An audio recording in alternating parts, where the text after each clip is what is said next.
Hello everyone, welcome to my channel. இன்னைக்கு நம்ம என்ன பார்க்க போறோம்னா environment object in Swift UA.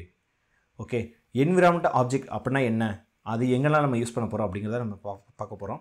environment object ஒரு powerful tool for sharing data. Okay, so இதுல அஜெண்டா பாத்தீங்கன்னா what is environment object, how to use environment object, access the environment object in a views. Okay, இத தான் நம்ம இப்ப பார்க்க போறோம். First one, what is an environment object? Environment object is a special type of object that can be accessed by any view within a specific part of your view hierarchy, which means இது ஒரு special type and also we can able to access the view, access from any view. நம்ம ஒரு value வச்சிருக்கோம், ஒரு ஆப்ஜெக்ட்டை வந்து நம்ம எந்த வியூல வேணாலும் வாங்கிக்கலாம் based on the special hierarchy, view hierarchyல நம்ம எடுத்துக்கலாம். And also இதை வந்து ஒரு global variable நம்ம யூஸ் பண்ணலாம். இதில் நிறைய கண்ட்ரோல்ஸும் ஸ்பெசிஃபிக் ஆப்ஷன்ஸும் நம்ம வந்து ஆட் பண்ணிக்கலாம். ஓகேங்களா? And also useful for sharing data that's need to access the for multiple views. Okay, like நான் வந்து user settings, அப்புறம் வந்து app wide, அப்புறம் வந்து data fetching from the network, இந்த மாதிரி வேல்யூ வந்து நம்ம ஒரு இடத்துல நம்ம ஸ்டோர் பண்ணியிருப்போம்.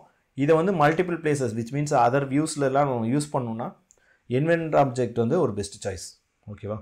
So how to use environment object? First of all நம்ம வந்து create the observable object. நம்ம இதுக்கு முன்னாடி வீடியோக்களில் வந்து நம்ம அப்சர்வபிள் ஆப்ஜெக்ட் பற்றி பார்த்துருக்கோம். சேம் திங் நம்ம இங்கே அதை தான் நம்ம யூஸ் பண்ணுறோம். This object will be hold the data you want to share. இந்த அப்சர்வபிள் ஆப்ஜெக்ட் என்ன பண்ணுன்னா பப்ளிஷ்டுங்கிற வேரியபிளை வச்சு நம்மளுக்கு தேவையான வேல்யூஸ் வந்து ஸ்டோர் பண்ணும். And also share to the view. And also when we change the value that will be trigger to the view. Okay, it must conform the observable object protocol. அந்த கிளாஸை வந்து கண்டிப்பாக நம்ம வந்து அப்சர்வபிள் ஆப்ஜெக்ட் அப்படிங்கிற ப்ரோட்டோகாலில் conform பண்ணணும். And also பப்ளிஷ்டுங்கிற ப்ராப்பர்ட்டி ராப்பர் வந்து நம்ம யூஸ் பண்ணணும். Then only that will be trigger to the view. Okay, and also the second point is create an instance of the observable object. இதுக்கு என்ன பண்ணணும்னா typically done in the your app. உங்களோட ஆப்புங்கிற கிளாஸில் வந்துட்டு நீங்கள் என்ன பண்ணணும்னா அந்த ஹையரார்க்கியில் ஹையர் லெவல் வியூ, அந்த வியூவில் வந்து நம்ம போடணும். ஒன்று ஆப்பில் போடணும், இல்லை higher level view.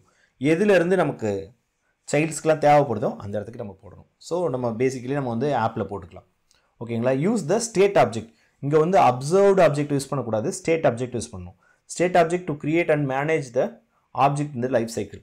So once நம்ம இங்கே மென்ஷன் பண்ணும்போது இதை வச்சு இதோட சைல்ட்ஸ்க்கு எல்லாத்துக்குமே நம்ம இதை வந்து யூஸ் பண்ணிக்கலாம். அண்ட் தென் இது எப்படி இம்ப்ளிமெண்ட் பண்ணணும் பார்த்தீங்கன்னா இந்த main class of the app we mentioned as a state object property wrapper, user settings ங்கிற கிளாஸ்க்கு வந்து ஒரு வேரியபிள் கிரியேட் பண்ணிட்டோம். And also we mentioning the environment object as a user settings. We are pushing the value to the environment object. So then only we can use it the environment values from all over the screen in the view hierarchy. Okay, அப்புறம் வந்து access the environment object. இதுக்கு பார்த்தீங்கன்னா use the environment object அப்படிங்கிற property ராப்பரை use பண்ணி wherever we need we can get it the value, and also we can change or update it. Okay, so இது எப்படின்னா இந்த Swift UI வியூவில் பார்த்தீங்கன்னா environment objectல வந்துட்டு அந்த வேரியபிளுக்கு வந்து மென்ஷன் பண்ணுறோமே தவிர்த்து இனிட் பண்ணுறது கிடையாது. ஓகேங்களா? இந்த மாதிரி நம்ம பண்ணிட்டோம்னாலே போதும். இதை வச்சு நம்ம யூசர் செட்டிங்ஸ் டாட் அப்படின்னு போட்டு அந்த பப்ளிஷ்டு வேரியபிள்ஸை நம்ம அக்சஸ் பண்ணிக்கலாம். Okay, and also when that was changed that also will be trigger here. Okay, how to use the environment object? அதில் வந்து இதில் ஒரு முக்கியமான பாயிண்ட்ஸ் பார்த்தீங்கன்னா data flow, hierarchy and efficiency.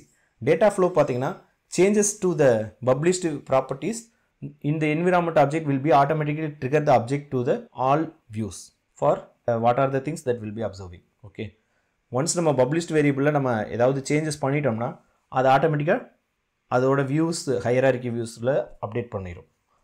ஓகேங்களா?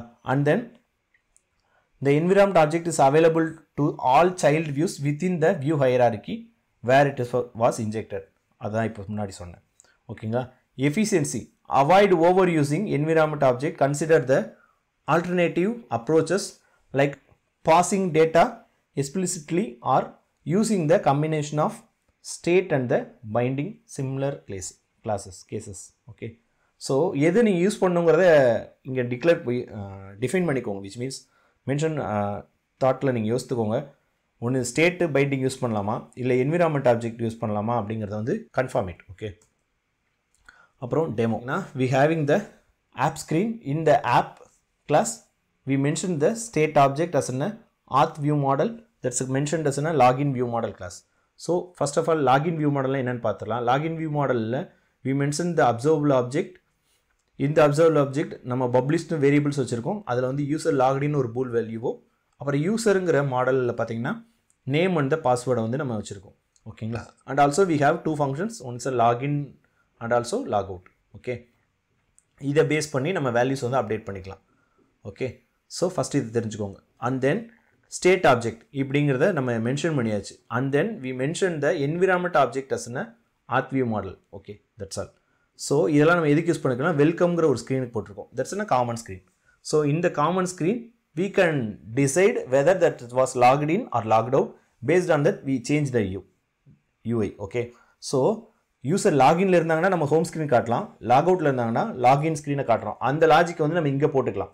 ஸோ சேம் திங் என்விரான்மெண்ட் ஆப்ஜெக்ட்ங்கிற property ராப்பை use பண்ணி அந்த வேரியபிளை நம்ம இங்கே கெட் பண்ணிக்கலாம். That the thing once the user logged in that will be move to the home screen. Okay, first of all டிஃபால்ட்டாக வந்து யூசர் லாக்ட் இன் கிடையாது. ஸோ லாக் அவுட்டில் இருப்பாங்க, ஆஃபில் இருப்பாங்க, ஃபால்ஸில் இருப்பாங்க. ஸோ லாகின் ஸ்க்ரீனுக்குள்ளே போகும். லாகின் ஸ்க்ரீனில் நம்ம என்ன பண்ணியிருக்கோம்னா சேம் என்விரான்மெண்ட் ஆப்ஜெக்ட் வச்சுருக்கோம். அதில் வந்து லாகின் வியூவில் பார்த்தீங்கன்னா அதை நம்ம கெட் பண்ணியிருக்கோம். And then 2 text field and one button வச்சுருக்கோம். இதில் பார்த்தீங்கன்னா அந்த பைண்டிங் வேரியபிள் பார்த்தீங்கன்னா லாக்டின் அந்த வியூ மாடலில் யூசர்ங்கிற மாடலில் இருக்கிற நேமையும் பாஸ்வேர்டையும் மென்ஷன் பண்ணியிருக்கோம். Once the user was tap the login button we are changing the bool value as a true.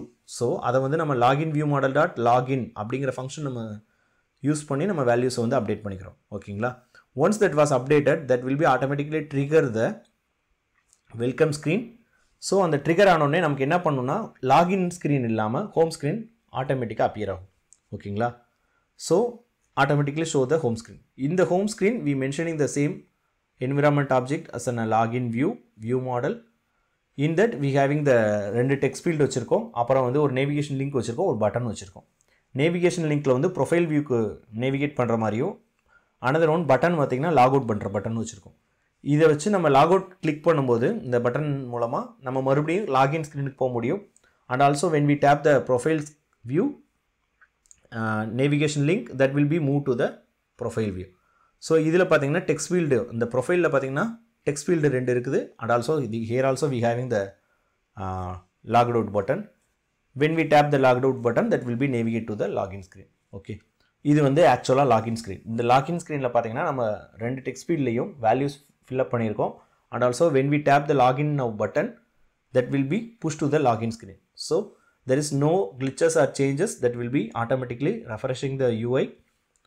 ஆட்டோமேட்டிக்காக நம்ம ஹோம் ஸ்க்ரீனில் காட்டிட்டோம். சரிங்களா? ஸோ இதில் எந்த இஷ்யூவும் இல்லை. And also we having the 2 buttons, profile and log out button. So ப்ரொஃபைலை click பண்ணும்போது நெக்ஸ்ட் ஸ்க்ரீன் மூவ் ஆகும். இங்கே நம்ம லாக் அவுட் பட்டன் வச்சுருக்கோம். இங்கே நம்ம டேப் பண்ணோம்னாலும் லாகின் ஸ்க்ரீன் வந்துடும். Same thing again logged in. And then when we tap the log out button இந்த home screen that also move to the login screen. That the thing we implemented in the Shift UI using the environment object. இதுதான் நம்ம environment objectோட எஃபிஷியன்ட்டாக நம்ம use பண்ணுறது. இது மூலமாக நம்மளால் data வந்து ஒரு வியூவிலேருந்து இன்னொரு வியூக்கு ஷேர் பண்ணிக்க முடியும். ஓகே, ஸோ இதில் என்ன ஒரு விஷயம்னு பார்த்தீங்கன்னா ஈஸியாக க்ளீனாக டீசெண்டாக லாகின்லேருந்து ஹோம் ஸ்க்ரீனை புஷ் பண்ணுறது, அப்புறம் வந்து ஒரு யூசர் செட்டிங்ஸ் டேட்டாவை வந்து ஒரு இடத்துல ஸ்டோர் பண்ணிட்டு மறுபடியும் வேறு இடங்களில் வியூஸில் வந்து நம்ம ஷோ பண்ணுறதுக்கோ அப்டேட் பண்ணுறதுக்கோ environment object ஒரு best choice. I hope you enjoy the video and also you learn something today. நீங்களும் ட்ரை பண்ணி பாருங்கள், environment object யூஸ் பண்ணி பாருங்கள். that's more helpful to share your data from one view to another view and also view hierarchy. Thank you so much for watching. Thank you.